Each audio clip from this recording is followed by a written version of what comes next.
محترم ناظرین، نماز پڑھنے کے لیے وضو اور غسل یہ دو ایسی بنیادی چیزیں ہیں کہ ان کے بغیر انسان نماز پڑھنے کے قابل ہوتا ہی نہیں ہے۔ اگر آپ ناپاک ہیں تو سب سے پہلے آپ کو غسل کرنا ہوتا ہے،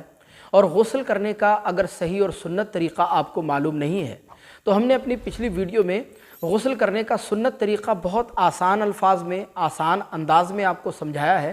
اگر وہ ویڈیو ابھی تک آپ نے نہیں دیکھی ہے تو ڈسکرپشن میں اس ویڈیو کا لنک موجود ہے، جا کر کے دیکھ لیجئے۔ انشاءاللہ آپ کو بہت زیادہ فائدہ ملے گا اور بہت آسانی کے ساتھ سنت طریقے پر آپ غسل کرنا سیکھ جائیں گے۔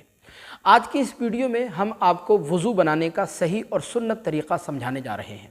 کیونکہ ہمارے بہت سے بہن بھائی وضو کرتے وقت اکثر بہت زیادہ بے احتیاطی کا مظاہرہ کرتے ہیں، بڑی غلطیاں کر جاتے ہیں، جس کی وجہ سے ان کا وضو ہوتا ہی نہیں ہے۔ اور آپ جانتے ہیں کہ جب وضو نہیں ہوگا اس کے بعد جب نماز پڑھی جائے گی پھر نماز بھی درست نہیں ہوگی، اور اس طرح بہت سے بہن بھائیوں کی نمازیں برباد اور ضائع چلی جاتی ہیں۔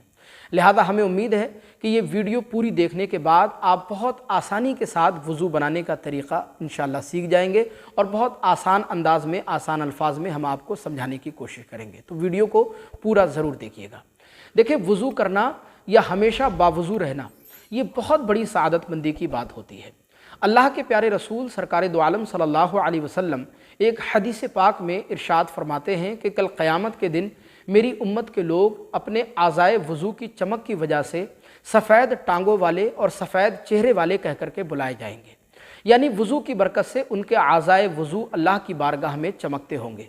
حضور فرماتے ہیں لہذا تم میں سے جس سے بھی ہو سکے وہ اپنی چمک کو زیادہ کرے، یعنی اچھے طریقے پر وضو کر لے۔ اسی طرح ایک دوسری حدیث پاک میں حضور ارشاد فرماتے ہیں کہ جب بندہ وضو کرتا ہے اور جب وہ کلی کرتا ہے تو منہ کے اندر کے گناہ اس کے جھڑ جاتے ہیں۔ اسی طرح جب وہ ناک میں پانی ڈالتا ہے تو وضو کی برکت سے اس کے ناک کے گناہ ختم ہو جاتے ہیں۔ پھر جب وہ چہرہ دھوتا ہے، ہاتھوں کو دھوتا ہے، سر کا مسح کرتا ہے، پیروں کو دھوتا ہے تو اس کے گناہ وضو کی برکت سے اللہ تبارک و تعالی مٹا دیتا ہے۔ پھر وہ خالی الذہن ہو کر بنا کسی ریاکاری اور دکھاوے کے جب وہ نماز پڑھنے کے لیے کھڑا ہوتا ہے تو ابھی اس کی نماز مکمل بھی نہیں ہو پاتی کہ وہ ایسا ہو جاتا ہے جیسے اس نے ابھی اپنی ماں کے پیٹ سے جنم لیا ہے، یعنی گناہوں سے بالکل پاک و صاف ہو جاتا ہے۔ اللہ تعالیٰ اس کے تمام گناہوں کو ختم فرما دیتا ہے، مٹا دیتا ہے۔ تو باوضو رہنا یا وضو کرنا یہ بہت بڑی سعادت مندی کی بات ہوتی ہے۔ اب وضو بنانے کا صحیح اور سنت طریقہ، مستحب طریقہ کیا ہے، یہ بڑی دھیان سے سننے والی بات ہے۔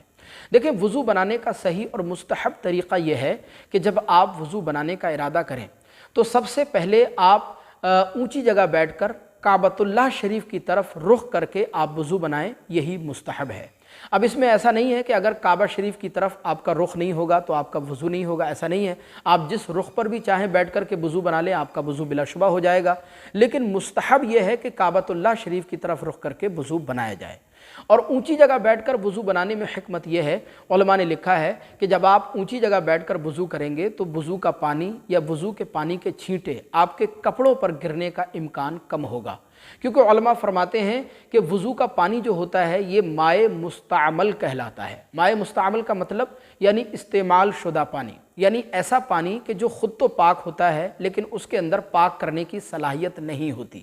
علماء نے لکھا ہے کہ وضو کا پانی جب اعضائے وضو سے ٹپک رہا ہوتا ہے تو وہ گناہوں کی آلودگی لے کر، گناہوں کی گندگی لے کر کے گر رہا ہوتا ہے۔ اس لیے علماء نے لکھا ہے کہ ایسا پانی کپڑوں پر نہیں گرنا چاہیے۔ حالانکہ اگر کپڑوں پر گر جائے تو کپڑے ناپاک تو نہیں ہوں گے، کپڑے پاک رہیں گے، لیکن کوشش یہ کریں کہ وضو کا پانی آپ کے کپڑوں پر نہ گرے۔ اسی ضمن میں علماء نے یہ مسئلہ بھی لکھا ہے کہ وضو کا پانی مسجد کے فرش پر یا مسجد کے اندر بھی نہیں گرنا چاہیے۔ اس کی وجہ بھی یہی ہے کہ وضو کا پانی گناہوں کی گندگی اور آلودگی کے ساتھ نیچے ٹپک رہا ہوتا ہے، لہذا ایسا پانی مسجد کے اندر بالکل بھی نہیں گرنا چاہیے۔ اور اس کے لیے بہتر طریقہ یہ ہے کہ وضو خانے پر آپ اپنے اعضائے وضو کو خشک کر کے تبھی آپ مسجد کے اندر تشریف لے جائیں نماز ادا کرنے کے لیے، تاکہ وضو کا پانی مسجد کے اندر نہ گرے۔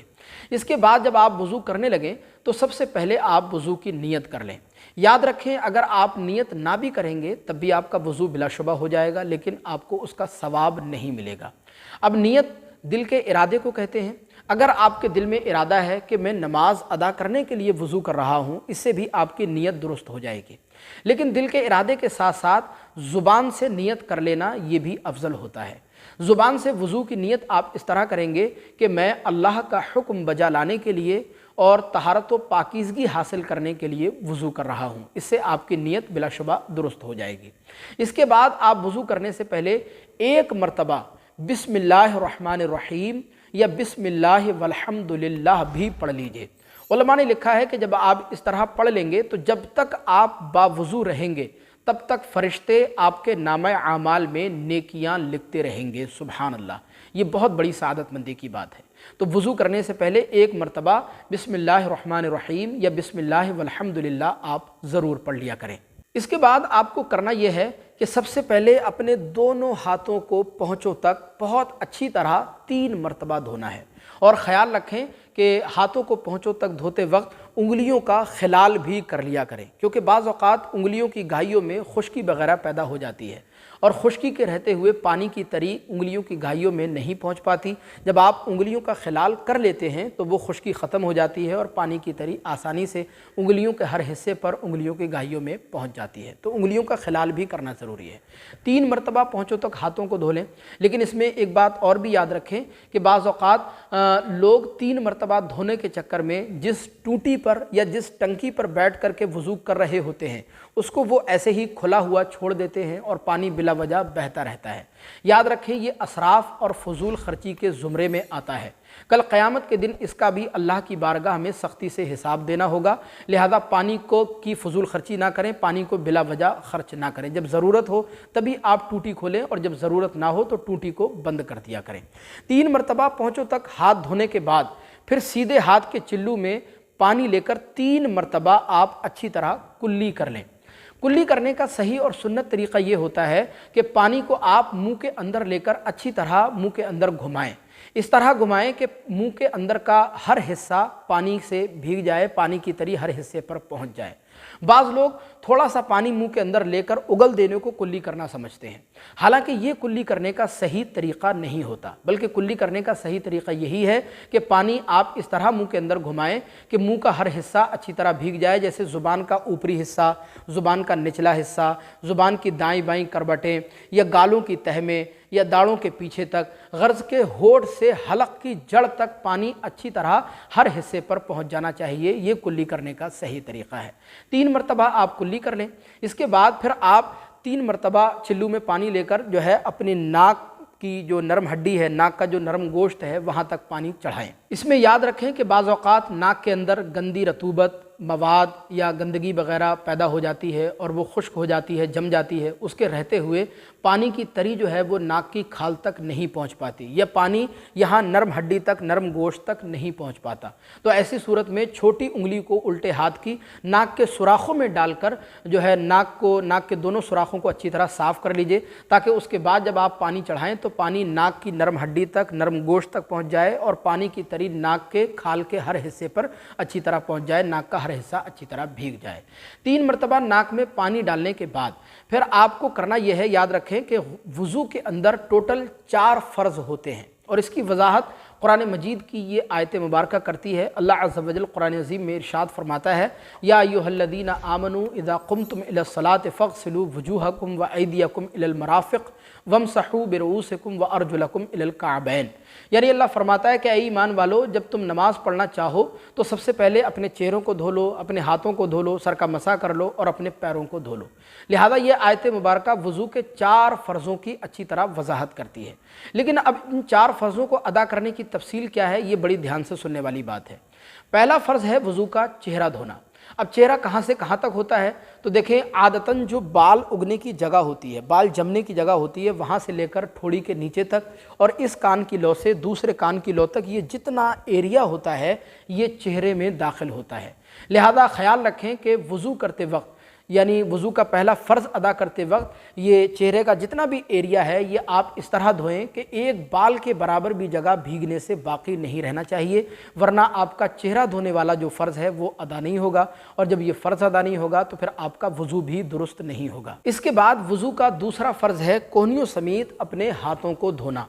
ہاتھ دھوتے وقت بعض لوگ بڑی بے احتیاطی کا مظاہرہ کرتے ہیں۔ کچھ لوگ ہاتھ دھوتے وقت میں نے دیکھا ہے کہ وہ اس طرح کرتے ہیں کہ پانی کو یہاں پہنچوں سے چھوڑتے ہیں کوہنی کی طرف، اور ان کا خیال یہ ہوتا ہے کہ پانی کوہنی تک پہنچ جائے گا اور پورا ہاتھ اچھی طرح بھیگ جائے گا۔ حالانکہ اس طرح دھونے میں اندیشہ یہ ہے کہ ہاتھ کی کلائیاں یہ خشک رہ جاتی ہیں، یا پھر بعض اوقات کونی تک بھی پانی نہیں پہنچ پاتا، کونی بھی خشک رہ جاتی ہے۔ تو اس طرح سے آپ جو ہے ہاتھوں کو دھونے کی کوشش نہ کریں کہ آپ کا ہاتھ سوکھا رہ جائے، خشک رہ جائے، بلکہ ہاتھوں کو بہت اچھی طرح دھوئیں کہ ایک روئے کے برابر، ایک بال کے برابر بھی جگہ بھیگنے سے باقی نہیں رہنا چاہیے۔ اسی طرح آپ کو دوسرا ہاتھ بھی دھو لینا ہے۔ تو وضو کا دوسرا فرض ہے کونیوں سمیت ہاتھوں کا دھونا، اور وضو کا تیسرا فرض ہے چوتھائی سر کا مسح کرنا۔ دیکھیں ہمارے بہت سے احباب مسح کرتے وقت بہت زیادہ بے احتیاطی کا مظاہرہ کرتے ہیں، بڑی غلطیاں کر جاتے ہیں اور بڑی عجیب و غریب طریقے سے مسح کرتے ہیں۔ یاد رکھیں اگر آپ کا مسح درست نہیں ہوگا، مسح والا جو فرض ہے وہ ادا نہیں ہوگا، تو پھر آپ کا وضو بھی نہیں ہوگا۔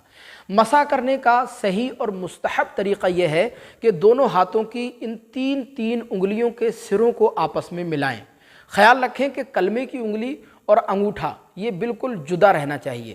تین انگلیوں کے سروں کو آپس میں ملا لیں اور بال اگنے کی جگہ سے، جہاں سے بال جمتے ہیں وہاں بال اگنے کی جگہ پر رکھیں، اور پھر کھینچتے ہوئے پیچھے کی طرف، گدے کی طرف آپ لے کر کے جائیں۔ لیکن اس میں خیال یہ رکھیں گے کہ جب ان انگلیوں کو کھینچتے ہوئے پیچھے گدی کی طرف لے کر کے جائیں گے تو انگلیوں کے پیٹ آپ کے بالوں سے ٹچ ہونا چاہیے، لیکن ہتھیلی اور کلمے کی انگلی اور انگوٹھا یہ آپ کے سر کے بالوں سے ٹچ نہیں ہونا چاہیے۔ کھینچتے ہوئے پھر جب آپ پیچھے کی طرف لے جائیں گے، پھر آپ پیچھے سے کھینچتے ہوئے آگے کی طرف لے کر کے آئیں۔ جب آگے کی طرف لے کر کے آئیں گے تو اب خیال یہ رکھیں کہ آپ کی ہتھیلیاں جو ہیں وہ آپ کے سر کے بالوں سے ٹچ ہونا ضروری ہے۔ اس کے بعد پھر آپ کی جو کلمے کی انگلی باقی رہی، اس سے آپ کان کی اندرونی سطح کا مسح کریں گے اور انگوٹھے سے کان کی باہری سطح کا مسح کریں گے، اور پھر دونوں ہاتھوں کی چھوٹی انگلی کو کان کے سوراخوں میں ڈال کر کان کے سوراخوں کا اندر کا مسح کریں گے۔ اس کے بعد مسح میں جو ہے یہ بات بھی خیال رکھنا ضروری ہے کہ سر کا مسح کرتے وقت گردن کا مسح کرنا بھی یہ سنت مبارکہ ہے، یعنی جو ہاتھوں کی پشت ہے، ہاتھوں کی پشت سے آپ گردن کا مسح بھی کر لیں۔ لیکن بعض احباب کو دیکھا جاتا ہے کہ وہ وضو کرتے وقت گردن کے ساتھ ساتھ گلے کا مسح بھی کرتے ہیں، حالانکہ گلے کا مسح کرنا یہ مکروہ ہے، یہ سنت کریمہ نہیں ہے۔ تو وضو کا تیسرا فرض ہے چوتھائی سر کا مسح کرنا، اور وضو کا چوتھا اور لاسٹ فرض ہے ٹخنوں سمیت اپنے پیروں کو بہت اچھی طرح دھونا۔ پیروں کو دھوتے وقت خاص طور پر خیال رکھیں کہ ہمارے پیروں کی جو انگلیاں ہوتی ہیں وہ بعض اوقات ایک دوسرے سے اس طرح ملی ہوئی ہوتی ہیں کہ ان کی گہائیوں میں اگر پانی دھیان سے نہ پہنچایا جائے تو پانی انگلیوں کی گہائیوں میں نہیں پہنچ پاتا۔ تو ایسی صورت میں انگلیوں کی، پیروں کی انگلیوں کا خلال کرنا ضروری ہوتا ہے، اور خلال کرنے کا صحیح طریقہ یہ ہے کہ چھوٹی انگلی سے سیدھے پیر کی چھن انگلیاں سے خلال کرنا شروع کریں گے اور انگوٹھے پر لے جا کر کے ختم کر دیں گے، اور اسی طرح آپ دوسرے پیر کے انگوٹھے سے خلال کرنا شروع کریں گے اور چھن انگلیاں پر لے جا کر کے خلال کرنا بند کر دیں گے۔ تو یہ خلال کرنے کا صحیح طریقہ ہے۔ تو وضو کا چوتھا فرض ہے ٹخنوں سمیت دونوں پیروں کو بہت اچھی طرح دھونا کہ ایک بال کے برابر بھی جگہ بھیگنے سے باقی نہیں رہنا چاہیے۔ تو خلاصہ کلام یہ ہوا کہ وضو کے اندر ٹوٹل 4 فرض ہیں۔ پہلا فرض چہرہ دھونا، اور دوسرا فرض کونیوں سمیت ہاتھوں کا دھونا، اور تیسرا فرض چوتھائی سر کا مسح کرنا، اور چوتھا فرض ٹخنوں سمیت پیروں کا دھونا۔ باقی اس کے علاوہ وضو کے اندر کلی کرنا، ناک میں پانی ڈالنا، یا اونچی جگہ بیٹھ کر وضو بنانا، کعبۃ اللہ شریف کی طرف رک کر کے وضو بنانا، دونوں ہاتھوں کا دھونا، یا بسم اللہ الرحمن الرحیم پڑھنا، یہ ساری باتیں وضو کے اندر مستحبات میں سے ہیں، سنتوں میں سے ہیں۔ اس کو اگر آپ ادا کر لیں گے تو انشاءاللہ آپ کو ضرور ثواب ملے گا، اور اگر آپ ان کو چھوڑ دیں گے، ادا نہیں کریں گے، صرف فرائض وضو ادا کر لیں گے تو آپ کا وضو تو بلا شبہ ہو جائے گا، لیکن آپ کو سنت ادا کرنے کا ثواب جو ہے وہ ثواب سے آپ محروم ہو جائیں گے، ثواب آپ کو نہیں ملے گا۔ تو ہمیں امید ہے کہ یہ جو آسان کر کے، آسان انداز میں، آسان طریقے پر ہم نے وضو کرنے کا طریقہ آپ کو سکھایا، بتایا، انشاءاللہ آپ کو ضرور اس سے مدد ملی ہوگی، اور انشاءاللہ آپ کو ضرور یہ ویڈیو پسند آئی ہوگی۔ اگر ویڈیو آپ کو پسند آئی ہو تو آپ سے درخواست ہے اس کلپ کو ثواب جاریہ کے لیے آگے لازمی شیئر کیجیے گا، تاکہ دوسرے بہن بھائیوں کو بھی اس ویڈیو کے ذریعے فائدہ حاصل ہو سکے، اور مزید اسی طرح کی ویڈیوز دیکھنے کے لیے ہمارے چینل کو سبسکرائب ضرور کریے گا۔ السلام علیکم ورحمۃ اللہ۔